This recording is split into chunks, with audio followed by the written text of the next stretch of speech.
សួស្តីទាំងអស់គ្នាវីដេអូនេះគឺជាវីដេអូភាគចុងក្រោយដែលខ្ញុំនឹងបង្ហាញអំពី12 tenses គឺកាលទាំង12យើងដឹងហើយថា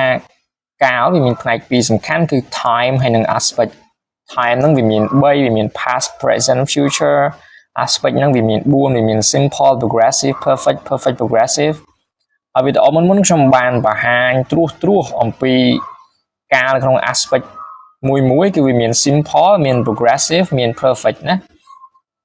ហើយការលើកឡើងរបស់ខ្ញុំហ្នឹងគឺខ្ញុំបង្ហាញពន្យល់ដោយសារភ្ជាប់ជាមួយទៅនឹង diagram ខ្ញុំអត់ពន្យល់ស៊ីជម្រៅលម្អិតទៅលើទម្រង់ឬក៏ការប្រើប្រាស់អីផ្សេងទៀតទេ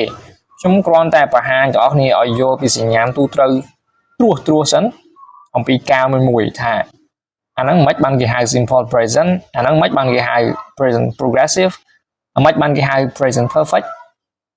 ហើយការបង្ហាញរបស់ខ្ញុំគឺបង្ហាញជាខ្សែទៅតាម aspect មួយបើ simple ខ្ញុំបង្ហាញ simple មួយខ្សែទៅវាមាន simple present simple past simple future បើ progressive មានមួយខ្សែអញ្ចឹងដែរទៅខ្ញុំគិតថាការរៀនបែបនេះវាធ្វើឲ្យយើងងាយយល់ងាយឆាប់ចាប់បានជាងខ្ញុំមិនមែនជាអ្នកចេះអីច្រើនណាស់ណាទេខ្ញុំគ្រាន់តែឆ្លៀតពេលបន្តិចបន្តួចដើម្បីធ្វើវីដេអូ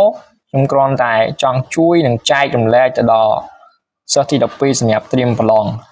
ហើយណាមួយដែលសង្កេតឃើញថាអ្នកសិក្សាភាសាអង់គ្លេសភាគច្រើនតែងតែនិយាយថាកាលពិបាករៀនមែនតើទៅគឺវាអត់ពិបាករៀនទេពួកយើងវាអត់ពិបាករៀនដូចតែយើងគិតនោះទេបើសិនបើយើងមានរបៀបនៅក្នុងការរៀនយើងមានវិធីមានកលឹះនៅក្នុងការរៀនហើយបើយើងមានអ្នកបរៀនដែលផ្ដល់នៅវិធីឬក៏នាំផ្លូវយើងរៀនបានល្អបានត្រឹមត្រូវណាឥឡូវកុំឲ្យខាត់ពេលយូរយើងបន្តទៅ aspect ចុងក្រោយដែលខ្ញុំនឹងបង្ហាញអំពី perfect progressive យើងចាប់ផ្ដើមចេញពី present perfect progressive បងប្អូនដឹងហើយថាពាក្យ perfect ណាពាក្យ perfect នៅក្នុងកាលហ្នឹងវាសំដៅទៅលើអីគេវាហាក់បង្ហាញអំពីសកម្មភាពមួយដែលកើតឡើងមុនពេលណាមួយទៀតអាហ្នឹងគឺ perfect ហើយអញ្ចឹងបើសិនបើវាកើតមុនបច្ចុប្បន្នគេហៅ present perfect បើកើតមុន past គេហៅ past perfect បើកើតមុនអនាគតគេហៅ future perfect ដល់ឡែកចំពោះកាលនេះវាលើសតែពាក្យមួយនេះគឺ progressive ចុះពាក្យ progressive វាមានន័យថាម៉េចដែរ progressive វាបង្ហាញអំពីសកម្មភាពដែលកំពុងកើតឡើងសកម្មភាពដែលកំពុងបន្តឥឡូវយើងទៅមើលឧទាហរណ៍Tom has been studying for 2 hours. Tom បានកំពុងតែរៀនអស់រយៈពេល2ម៉ោងហើយនៅលើ diagram យើងឃើញមានចំណុចចាប់ផ្ដើមនៅលើអក្សរ past នេះហើយវាមានសញ្ញាព្រួញបាញ់មករកអក្សរដែលជាទីតាំងរបស់ present អញ្ចឹងវាមានន័យថាម៉េចវាមានន័យថា Tom បានចាប់ផ្ដើមរៀននៅពេលណាមួយមុនឥឡូវហ្នឹងនៅក្នុងអតីតកាលមានន័យមុនឥឡូវហ្នឹងហើយគាត់បន្តរៀនមកដល់ឥឡូវហ្នឹងបើគិតមកត្រឹមឥឡូវហ្នឹងគឺគាត់រៀនអស់រយៈពេល2ម៉ោងហើយប៉ុន្តែគាត់ក៏រៀនមិនទាន់ចប់ដែរសកម្មភាពគាត់កំពុងតែនៅបន្តទៀតអញ្ចឹង present progressive វាបង្ហាញពីសកម្មភាពដែលកើតឡើងមុន present មុនពេលឥឡូវហ្នឹងហើយវាបន្តមកដល់ present មិនទាន់ចប់ទេណាមិនទាន់ចប់ទេហើយវាខុសពី perfect មិនបើ perfect ឥឡូវយើងត្រឡប់ទៅមើល perfectបន្តិច perfect គឺគេផ្ដោតទៅលើលទ្ធផលជាឧទាហរណ៍នេះឧទាហរណ៍គេថា Tom has already studied chapter 1 Tom បានរៀនជំពូក1រួចហើយណាជំពូក1គាត់រៀនចប់ហើយជាលទ្ធផលជា result គឺគាត់រៀនជំពូក1ចប់ហើយប៉ុន្តែចំពោះ perfect progressive នេះវាមានពាក្យ progressive លើសមួយហ្នឹងវាបង្ហាញពីសកម្មភាពវាអត់ផ្ដោតលើលទ្ធផលដូច present perfect ទៅទេវាផ្ដោតលើសកម្មភាពវិញក្នុងន័យនេះគឺ Tom បានកំពុងរៀនអស់រយៈពេល2ម៉ោងហើយណាសកម្មភាពគាត់គឺបន្តមក2ម៉ោងហើយមកដល់ឥឡូវហ្នឹងហើយក៏មិនទាន់ចប់ដែរប៉ុន្តែគាត់រៀនដល់មករៀនណាគាត់រៀនចប់ត្រឹមណាចប់ចំណុចណាគឺយើងអត់ដឹងយើងអត់សំខាន់ទេណាតែសកម្មភាពរយៈពេលនៃការរៀនរបស់គាត់គិតមកដល់ឥឡូវគឺ2ម៉ោងអានេះជាលក្ខណៈសំខាន់មួយនៃការប្រើប្រាស់ present perfect progressive ចំពោះទម្រង់របស់វាគឺ subject បូកជាមួយនឹង have has ណាអត់មានអីពិបាកទេគឺយើង ដែរទេបូកជាមួយ been ហើយបូកជាមួយ verb ing studying នេះអូខេឥឡូវយើងបន្តទៅដល់ past perfect progressive វាមិនសូវខុសពី present perfect progressive ទេវាខុសតែត្រង់ time នេះដោយសារ time នៅទីនេះគឺជា past វិញម្ដង past មានន័យថាម៉េចមានន័យថាវាកើតនៅចំណុចចាប់ដើមណាមួយនៅលើអ past នេះហើយវាបន្តមកដល់ចំណុចណាមួយនៅលើ past ដដែលហើយវាអត់ទាន់ចប់ទេនៅក្នុង past ហ្នឹងឧទាហរណ៍ Tom had been studying for 2 hours before his friends came Tom បានកំពុងរៀនអស់រយៈពេល2ម៉ោងហើយមុនពេលដែលមិត្តភ័ក្តិគាត់មកដល់វាជាសកម្មភាពដែលកើតឡើងចប់ហើយប្រសិនបើយើងនិយាយធៀបទៅនឹង present វាអត់មានបន្តមក present អីទេណាប៉ុន្តែនៅពេលដែលយើងនិយាយតែនៅក្នុងលក្ខខណ្ឌ past បានន័យថាវាជាសកម្មភាពដែលកំពុងកើតឡើងហើយកំពុងបន្តដែលបានកើតឡើងហើយវាកំពុងបន្តមកដល់ពេលណាមួយនៅក្នុង past ហើយអត់ទាន់ចប់ទេនៅក្នុង past ហ្នឹងនេះថា Tom បានកំពុងតែរៀនអស់ពេល2ម៉ោងហើយបើគិតមកដល់ចំណុចនេះគឺ Tom រៀន2ម៉ោងហើយមុនពេលដែលមិត្តភ័ក្តិគាត់មកដល់នេះគឺគាត់រៀន2ម៉ោងហើយអានេះយើងធៀបនៅក្នុង past អានេះវាមិនជាការ past simple ណាហើយ past simple ហ្នឹងវាកើតក្រោយ past perfect progressive ដែលផ្អែកលើឧទាហរណ៍នេះអញ្ចឹងមានន័យថា Tom គាត់ចាប់ផ្ដើមរៀននៅពេលណាយើងអត់ដឹងទេប៉ុន្តែបើគិតមកទីតាំងនៅត្រង់ past មួយនេះគឺគាត់រៀនអស់រយៈពេល2ម៉ោងហើយ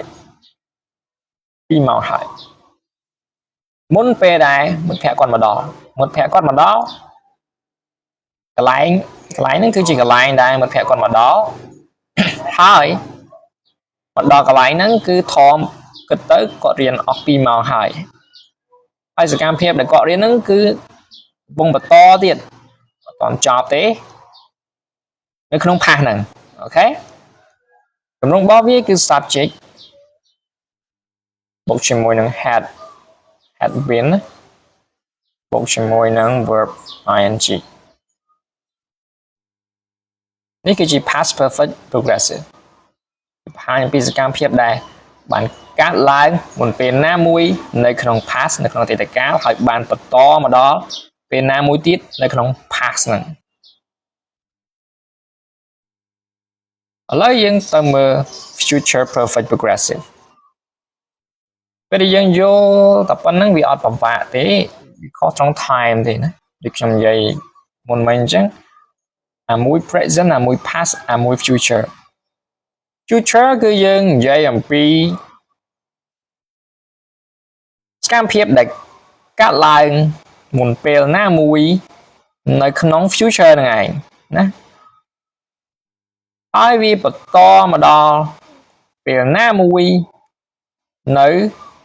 លើ future ហ្នឹងតែហើយសកម្មភាពហ្នឹងគឺអត់ទាន់ចប់ទេនៅក្នុង future ហ្នឹងឧទាហរណ៍ Tom will have been studying for 2 hours by the time his roommate gets home Tom នឹងបានកំពុងតែរៀនអស់រយៈពេល2ម៉ោងណានៅពេលដែលមិត្តរួមបន្ទប់របស់គាត់នឹងបានមកដល់ផ្ទះអញ្ចឹងចំណុច2ម៉ោងនេះគឺជាសកម្មភាពរបស់ Tom ដែលគាត់នឹងបានកំពុងតែចាប់ផ្ដើមណានៅពេលអនាគតគាត់ចាប់ផ្ដើមពីណាយើងអត់ដឹងទេប៉ុន្តែមកគិតមកដល់ពេលហ្នឹងតែនៅអនាគតហ្នឹងគឺគាត់រៀនអស់2ម៉ោងហើយគាត់រៀនបាន2ម៉ោងហើយបានមិត្តរួមបន្ទប់គាត់នឹងមកដល់ផ្ទះណាអញ្ចឹងវាជាសកម្មភាព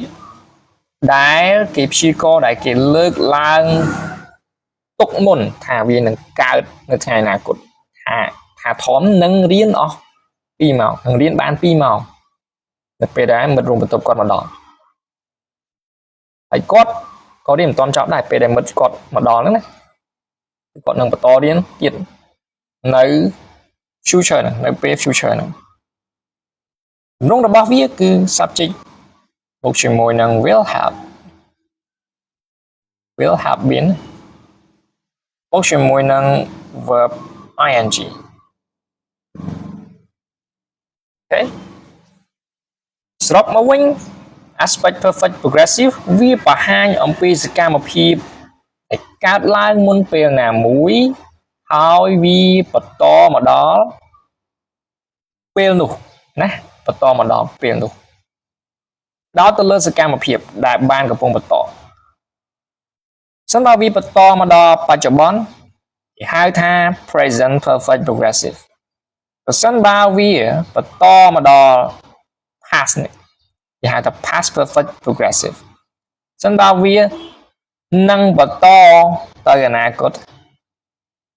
វាកើតពេលណាមួយនៅអនាគតហើយវានឹងបន្តទៅអនាគតហៅថា future perfect progressive អូខេឥឡូវខ្ញុំសង្ឃឹមថាវីដេអូនេះប្រហែលជាអាចជួយទាំងអស់គ្នាឲ្យស្វែងយល់បន្ថែមទៀតបានអំពីការនៅក្នុង aspect perfect progressive បើសិនបើមានសំណួរចម្ងល់ឬយោបល់អីបន្ថែមទាំងអស់គ្នាអាចទម្លាក់សួរនៅក្នុង comment បានអូខេអញ្ចឹងវីដេអូនេះខ្ញុំមានតែប៉ុណ្្នឹងទេ Thank you see you next video